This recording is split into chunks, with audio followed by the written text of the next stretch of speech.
नमस्कार, कैसे हैं आप सब। और आप सबका स्वागत है किरण शिक्षार्थी मंच पर। हम काल विभाजन देख रहे हैं कि किसने काल विभाजन को किस प्रकार से किया है। और इस क्रम में आज ये हमारा तीसरा पार्ट है काल विभाजन का। और अगर आपको मेरी वीडियो अच्छी लगती है तो प्लीज चैनल को सब्सक्राइब करें, लाइक करें और एक अच्छा सा कमेंट भी जरूर करें। तो चलिए शुरू करते हैं। आज हम देखेंगे आचार्य विश्वनाथ मिश्र द्वारा किया गया काल विभाजन। तो इन्होंने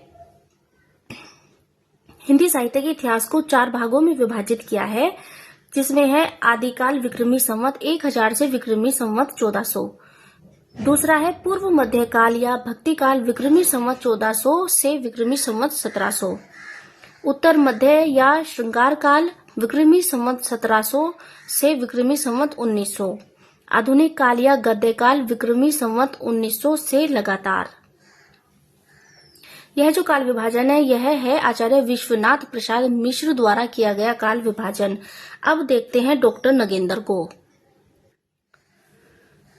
डॉक्टर नगेंद्र द्वारा किया गया काल विभाजन।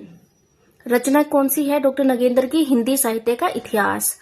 और इन्होंने यह काल विभाजन किया है आदिकाल 7वीं सदी से 14वीं सदी मध्य तक, भक्तिकाल 14वीं सदी मध्य से 17वीं सदी मध्य तक, रीतिकाल 17वीं सदी मध्य से 19वीं सदी मध्य तक, आधुनिक काल 19वीं सदी मध्य से लगातार। और इन्होंने आधुनिक काल को इतने भागों में विभाजित किया है, 4 भागों में विभाजित किया है। तो इसको भी हम देख लेते हैं। सबसे पहले है भारतेंदु काल, जिसको इन्होंने पुनर्जागरण काल भी कहा है। और इसकी जो समय सीमा है वो है 1857 ईस्वी से 1900 ईस्वी। दूसरे नंबर पर है द्विवेदी काल, जिसको इन्होंने जागरण सुधार काल भी कहा है। और इसकी जो समय सीमा है वो है 1900 ईस्वी से 1918 ईस्वी। उसके बाद है छायावाद। छायावाद की जो समय सीमा है वो है 1918 ईस्वी से 1938 तक। फिर है छायावादोत्तर काल। छायावादोत्तर काल की जो समय सीमा है वो है 1938 ईस्वी से प्रारंभ। और छायावादोत्तर काल को इन्होंने 2 भागों में विभाजित किया है। प्रगति प्रयोग काल 1938 ईस्वी से 1953 ईस्वी। और दूसरा है नवलेखन काल 1953 ईस्वी से अद्यतन। डॉक्टर नगेंद्र द्वारा किया गया जो काल विभाजन है उसमें इनके द्वारा काल विभाजन में इनके द्वारा दी गई जो समय सीमा है कई बार वो पूछ ली जाती है। तो जितने भी ये काल विभाजन है सारे ही मोस्ट इम्पोर्टेंट हैं। और अब आ गए हैं हम 10वें नंबर पर और देख लेते हैं राम खिलावन पांडे द्वारा किया गया काल विभाजन। तो राम खिलावन पांडे ने हिंदी साहित्य के इतिहास को 4 भागों में विभाजित किया है।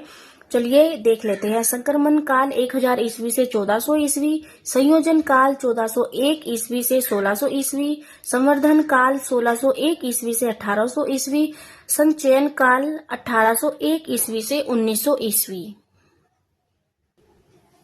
अब बढ़ते हैं आगे। डॉक्टर बच्चन सिंह द्वारा किया गया काल विभाजन देख लेते हैं।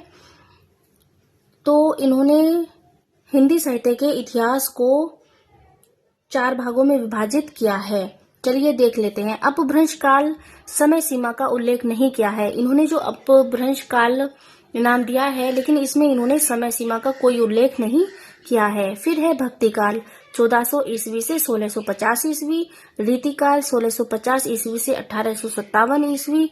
फिर है आधुनिक काल, समय सीमा का उल्लेख नहीं किया है और इसमें भी इन्होंने समय सीमा का कोई उल्लेख नहीं किया है।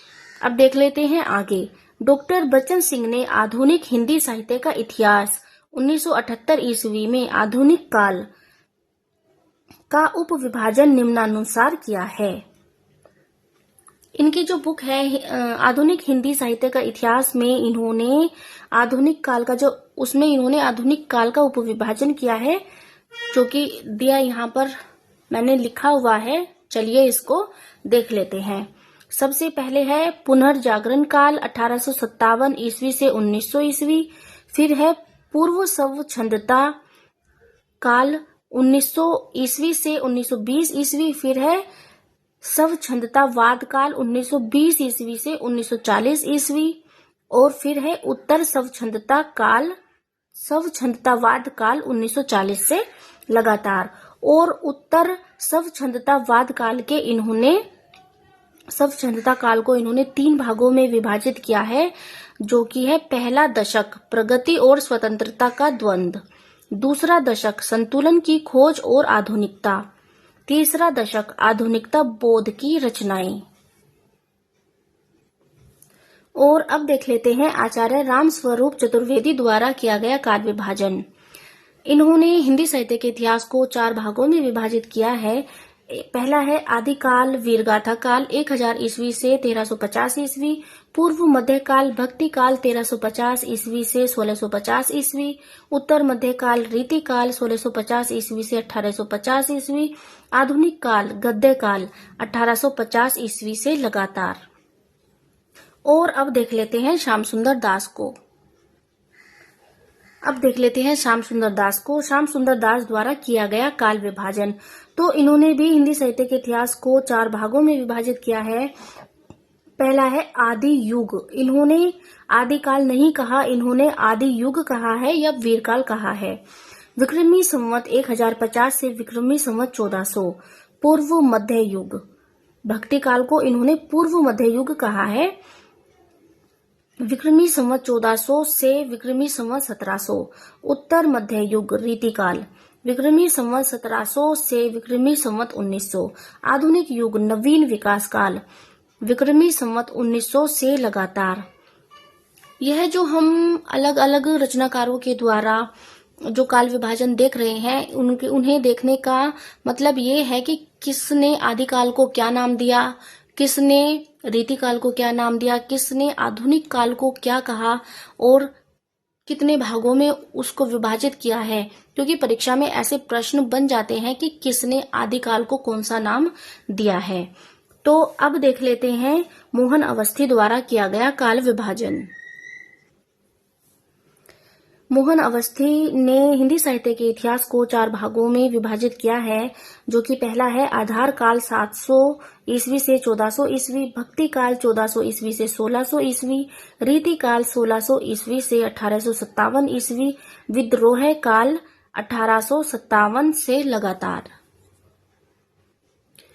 जो भी मोस्ट इम्पोर्टेंट काल विभाजन थे हम वो सारे देख चुके हैं। और अब ये लास्ट बचा है नागरिक प्रचारणी सभा काशी द्वारा किया गया काल विभाजन।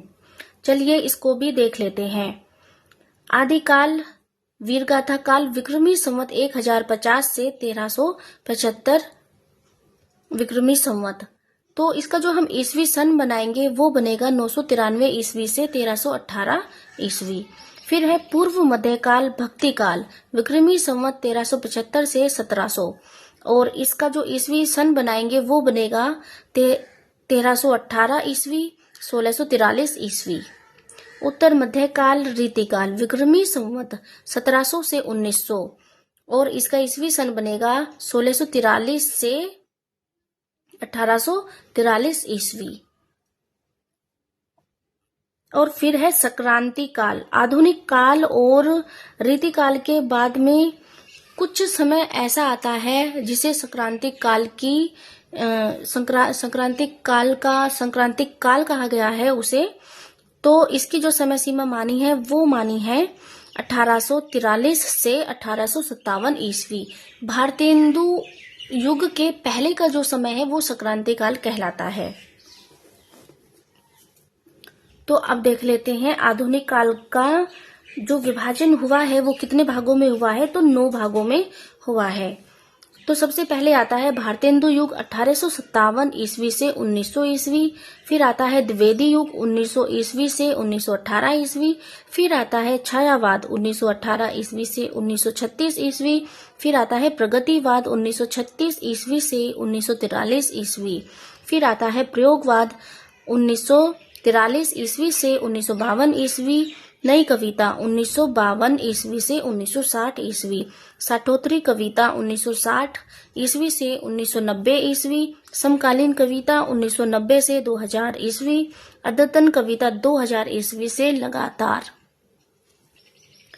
तो जितने भी काल विभाजन होने चाहिए थे मोस्ट इम्पोर्टेंट हम वो सब देख चुके हैं।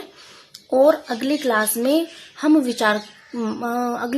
विचार करेंगे कि किसने प्रथम कवि किसको माना है। तो अगर आपको मेरी वीडियो अच्छी लगती है तो प्लीज चैनल को सब्सक्राइब जरूर करें, बेल आइकन को प्रेस करें, ताकि मैं कोई भी ऐसी वीडियो बनाऊं तो आपको वो वीडियो सबसे पहले मिल जाए। बस इस क्लास में इतना ही। मिलते हैं अगली वीडियो में बहुत अच्छे मटेरियल के साथ में। धन्यवाद।